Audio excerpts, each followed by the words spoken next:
ये तारीख का एक भूला हुआ बाब है। यूरोप में यहूदियों के जुल्म सितम की कहानी, तनाजुआत, बर्दाश्त और अकीदे के तसादुम की कहानी, जिसने हमारी दुनिया को ढाला।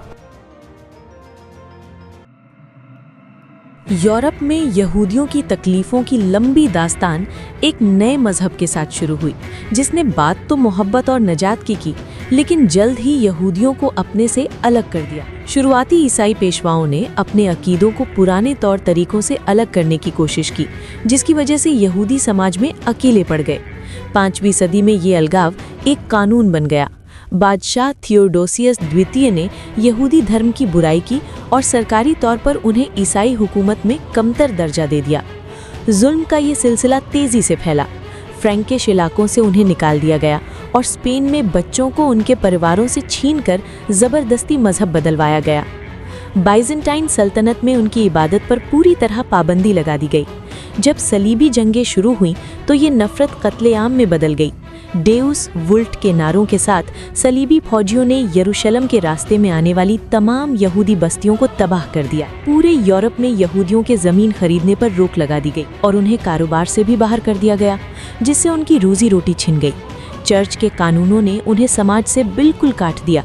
ईसाइयों को उनके साथ रहने या उनके यहाँ नौकरी करने की इजाजत नहीं थी। सन 1215 में उन्हें जलील करना एक सरकारी नीति बन गई। उन्हें अपने कपड़ों पर खास निशान या बैज लगाने का हुक्म दिया गया ताकि वो भीड़ में अलग और पहचान में आ सके। इंग्लैंड में ये निशान मूसा अलैहिस्सलाम की तख्तियों जैसा था, जबकि फ्रांस और जर्मनी में ये एक पीला घेरा था, वही निशान जो सदियों बाद फिर से लौट कर आया। बादशाहों ने उन्हें मुल्क से निकालना शुरू किया। एडवर्ड अव्वल ने उन्हें इंग्लैंड से निकाला तो फिलिप द फेयर ने फ्रांस से उनकी जायदाद जब्त करके उन्हें दरबदर कर दिया। जब यूरोप में ब्लैक डेथ की महामारी फैली तो यहूदियों पर कुओं में जहर मिलाने का झूठा इल्जाम लगाया गया। इसके बाद हुए दंगों में 200 से ज्यादा यहूदी बस्तियां मिटा दी गईं। इस अंधेरे के बीच मुस्लिम स्पेन की तस्वीर बिल्कुल अलग थी। वहाँ खलीफाओं के दौर में यहूदी इल्म, तिजारत और तहजीब में खूब फले फूले, लेकिन ये पनाहगाह 1492 में तब खत्म हुई जब ईसाइयों ने स्पेन को दोबारा जीता और यहूदियों को वहां से निकाल दिया। जर्मनी में उन्हें शहरों में दाखिल होने पर टैक्स देना पड़ता था।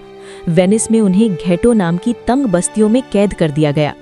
पोलैंड में हुए विद्रोहों ने ऐसी बेरहमी दिखाई कि एक ही दशक में हजारों यहूदी मारे गए।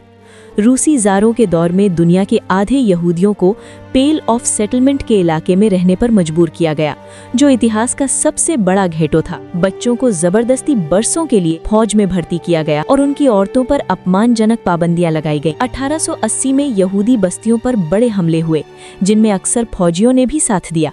सदियों से चले आ रहे इस जुल्म ने एक ऐसा खौफनाक रास्ता बनाया जिसका अंत नाजी जर्मनी के गैस चेम्बर्स में हुआ, जो इतिहास का सबसे काला अध्याय था। मगर इतिहास में एक बड़ा फर्क भी दर्ज है। मुस्लिम हुकूमत के दौर में यहूदियों को अक्सर जुल्म के बजाय पनाह मिली। खलीफा उमर रजी ने उनकी हिफाजत की। सुल्तान सलाहुद्दीन अय्यूबी ने उन्हें यरूशलेम में दोबारा बसाया और उस्मानी सुल्तानों के साए में यहूदियों ने एक बार फिर अपनी मुकद्दस सरजमीन की तरफ कदम बढ़ाए। यरूशलेम के दरवाजे खुले हैं। सलाम, अमन लौट आए।